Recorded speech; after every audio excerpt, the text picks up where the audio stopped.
अस्सलाम वालेकुम। तो आज का हमारा टॉपिक है रेडियस बोन की क्लिनिकल एनाटॉमी। तो इसके अंदर हम पढ़ेंगे रेडियस के 2 फ्रैक्चर्स पढ़ेंगे और उसके बाद हम पढ़ेंगे रेडियस की एक डिसलोकेशन पढ़ेंगे जो बच्चों में कॉमन है। तो फर्स्ट ऑफ ऑल पहला फ्रैक्चर आ जाता है हमारे पास कोलिस फ्रैक्चर आ जाता है। कोलिस फ्रैक्चर में क्या होता है कि जो रेडियस बोन होती है अबव द लोअर एंड, जो लोअर एंड होता है, लोअर एंड से above the lower and 2 centimetre above, almost जो मोस्ट कॉमनली है वो अबव द 2 सेंटीमीटर फ्रैक्चर होता है।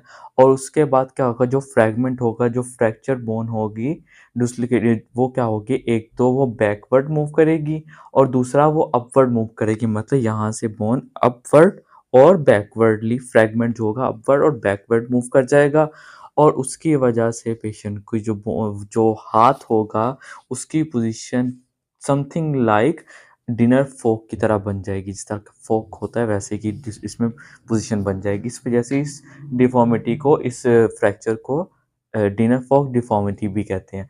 अब इसके फीचर्स क्या हैं कि इसके अंदर रेडियस फ्रैक्चर होता है 2 centimetre above the lower and. और होता किस वजह से है, ये हमारे आउटस्ट्रेच हैंड्स पे जब हम फॉल करते हैं, गिरते हैं, उसकी वजह से होता है। और इसमें क्या होता है, डिस्टल फ्रैगमेंट जो होता है, डिस्टल फ्रैगमेंट मतलब जो ये वाला फ्रैगमेंट होगा वो क्या होगा, डिस्प्लेस्ड होगा, एक तो अपवर्ड दूसरा बैकवर्ड, अपवर्ड और बैकवर्ड जो है ना मूव करेगा इसमें। और जो रेडियस स्टीलॉयड प्रोसेस होता है, इसके अंदर स्टीलॉयड प्रोसेस होगा। नॉर्मली जो स्टीरॉयड प्रोसेस होता है वो अल्ना के एंटीरियरली होता है, लेकिन इसमें मूव करके प्रॉक्सिमल टू अल्नर स्टीलॉयड प्रोसेस चले जाएगा। नॉर्मली क्या होता है कि जो स्टीलॉयड प्रोसेस ऑफ रेडियस होता है वो anterior to styloid process of ulnar bone होता है, लेकिन इसमें फ्रैक्चर के बाद जो स्टीलॉयड प्रोसेस होगा, जो फ्रैक्चर के बाद स्टीलॉयड प्रोसेस है वो पोस्टीरियरली मूव कर जाएगा to posterior to styloid process of ulnar bone. Same ऐसे ही फ्रैक्चर है, बट अगर इसके अंदर जो फ्रैगमेंट था, बोन थी, वो फ्रैक्चर हुई है और उसके बाद एंटीरियर अपवर्ड और बैकवर्ड मूव होने की बजाय ये क्या हुई है, डाउनवर्ड मूव हो गई है, एंटीरियरली मूव कर गई है, एंटीरियर एंटीरियर मूवमेंट हो गई है।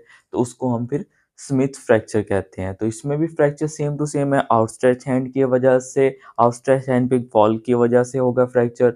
इसमें बस फ़र्क इतना है कि इसमें जो फ्रैगमेंट होगा, डिस्टल फ्रैगमेंट, वो डिस्लोकेट होगा, डिस्प्लेस होगा एंटीरियरली, जस्ट लाइक दिस। इसमें एंटीरियरली मूव कर रहा है, इसमें अपवर्ड और बैकवर्ड मूव करेगा।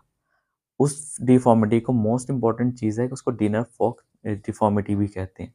इसके बाद आ जाते हैं, अक्सर हम बच्चों को क्या करते हैं, खेलते हुए उनको बाजुओं से पकड़ के उठाते हैं और उसमें झटका लगता है। झटके की वजह से जो जर्क होता है उसकी वजह से क्या होगा, जो रेडियस बोन होगी वो डिस्लोकेट हो जाएगी। उसका जॉइंट जो होगा, सुपीरियर अल्नो रेडियल जॉइंट है, वो डिस्लोकेट हो सकता है, या फिर रेडियस का जो एल्बो जॉइंट है वो डिसलोकेट हो सकता है, वो सेपरेट हो सकता है।